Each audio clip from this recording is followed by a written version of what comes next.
Brothers and sisters, Assalamu alaikum, morning. It's a pleasure to be with all of you once again. Now there's a concept that says your success in life depends a lot on the impact that you make on people. You know, think about it. There are some people you just think about them, your eyebrows go up and you're like, oh my God, you know, I don't want to see them, I don't want to meet them, I don't want to talk to them. You're walking in a mall and you happen to see that guy or that lady come by and you're like, oops, how can I hide myself? I don't want to talk to this person at all. On the other hand, you look forward to meeting certain people. You look forward to spending time with them. You look forward to working with them. You look forward to learning with them. So definitely, yes, your success in life depends a lot on the impact that you make on people. So how can we be amongst those who evoke happiness in others, who evoke hope in others, who evoke positivity in others? How can we make sure that others look forward to meet us and to be with us and to cooperate with us? So when this question struck me, I thought, okay, let me not get into research straight away. Let me ask my good friends on social media. I call it pal sourcing. So I posted this question on Facebook and I got a lot of answers. Thanks to all of you who contributed. I've listed the names and I've tagged them in the post. So thank you. Now, based on the inputs that I received, some of them are sort of vague and cliched, but some of them were new, crystal clear and very insightful. So what I've done is I've consolidated them into 5 themes. So the question is, why are these themes important? Because if we embrace these themes and if we try to become like these people, then we become loved and respected and trusted and accepted, and definitely that will have a bearing on the success that we have in life. Okay, so what are those 5 points? What are those 5 themes? The first one, almost everyone agreed. The first one is you have to be a genuine person. Okay, now when this theme kept coming, I asked, what's so important about being genuine? Can you be genuinely good? Or can you be genuinely bad? The point is, people, they didn't talk about being good or bad. They said just being genuine is enough. The opposite of being genuine is being pretentious. Someone who's trying to be someone he is not. Now, when I did some research on this particular topic, I understood that the reason why people want to be with genuine people is when somebody is genuine, that gives you the freedom to be genuine. And the moment you decide to be genuine, you know, your guard goes down and you don't have to think twice before speaking. You can be spontaneous. You can say what you want. So that's why people really look forward to being with genuine people. Now, who is a genuine person and how can you be genuine? That is the next question. Point number 1 is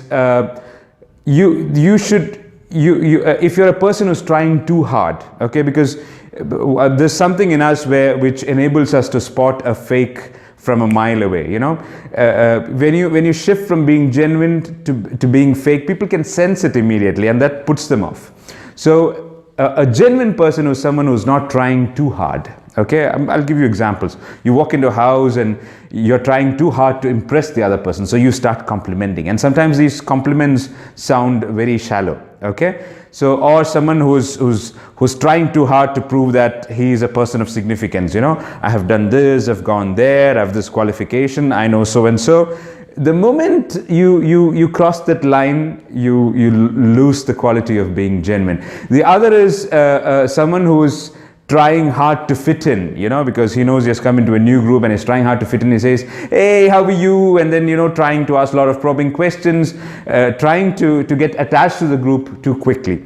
So the point is, and yes, another key factor that they said is someone who's bold to express his own opinions, but he expresses it in a way which makes it obvious that he doesn't want to impose it on you. Okay, he doesn't care whether you're convinced or not, but even if he's disagreeing, he has the courage to disagree with what the group is saying unanimously, but he says it in a very cool and composed manner, where he says, okay, even if you don't accept it, it's okay. So that's quality number 1, being genuine. Okay, so the question you have to ask yourself is, are you a genuine person, or do you come across as someone who's trying too hard, okay, to impress, to prove your own worth, to fit in?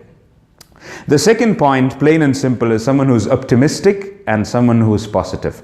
Now, just think about the conversations you've had in the past. We don't lose a chance to complain about the traffic, complain about the rent, complain about the situation in the economy, complain about politics.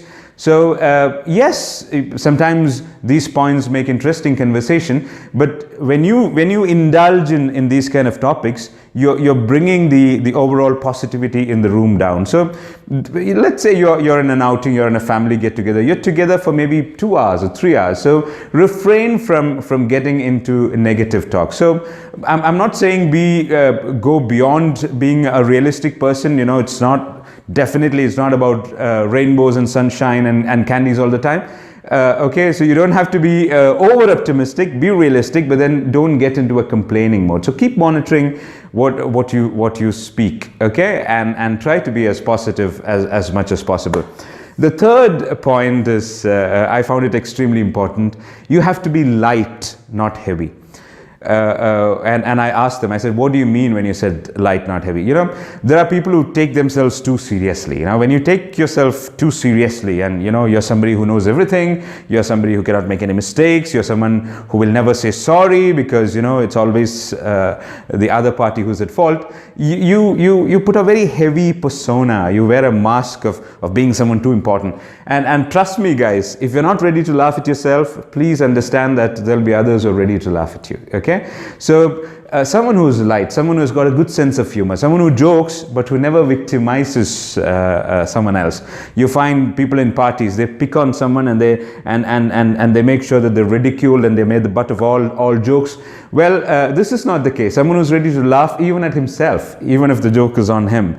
Okay, and even when he's saying his points, he says it with reasonable intensity. It's like, what I'm saying is the hard fact, the only truth, and you have to accept it. Okay, so ask yourself: do you come across as someone who takes himself so too heavily, or do you come across as a light person? Okay. Then there was a very interesting point raised by a friend. He said, you have to be somebody who reciprocates appropriately. What do you mean by reciprocating appropriately? Now you're in a party, you're sitting and someone comes and says, hi, how are you? And he says, hi, how are you? You match the energy level, the warmness, the openness of the person. And then another guy comes and says, hey, Sangeet, I haven't seen you for ages, how are you doing? And then he says, hi, how are you? So that's a mismatch. So you raise the level of your response to the energy, to the enthusiasm and the warmth shown by the person. So don't have one single prescription for all, okay? Every person requires a different kind of stroke. And you need to match the way you respond accordingly. The last point is somebody who's knowledgeable but who's not a show-off. And I think that's extremely important. You're in a conversation, people are talking about something, and then if you're able to give some key pertinent data, not your opinions, not your prejudices, not rumors, not gossip, but some interesting snippets, facts, which you have learned through reading, by talking to relevant people. Now that would lighten up the conversation, but then you should never overdo it, because when you overdo it, it looks as if you're showing off, and that would put people off. So just 5 simple points. Number 1, try to be a genuine person who doesn't try too hard. Okay, try to be positive and optimistic. Try to be someone who's light, not heavy. Okay, who's ready to laugh with the world, ready to laugh even at himself. Okay, someone who reciprocates effectively. Okay, who varies the level of response that he gives to people based on the response that he receives. And the last but definitely not the least, somebody who's knowledgeable but who's not a show-off. Brothers and sisters, I would love to compare life with a train journey. The journey that we all used to take when we were young, probably in a normal compartment. Okay, so you walk into the train and you find that in this compartment there are a lot of people. They're not even talking to each other, they're not exchanging smiles. Okay, all strangers. And then you go in, okay, and then you smile, and then you start making introductions, and slowly the rapport gets established. You start playing games, you joke, and the whole energy in the room shifts, okay. And after a while, when it's time for you to move out of the compartment and continue your journey, You came in as strangers, but you're leaving them as friends. So you move out, okay? You walk out of the station and the train moves on with a group of people who now know each other pretty well and who will miss you for a long time. So I think if we can do that in life, then you can be impactful and successful. Once again, thanks a lot to all those who contributed. That was a very successful pulse sourcing exercise, and I'll come back to you again. Thank you.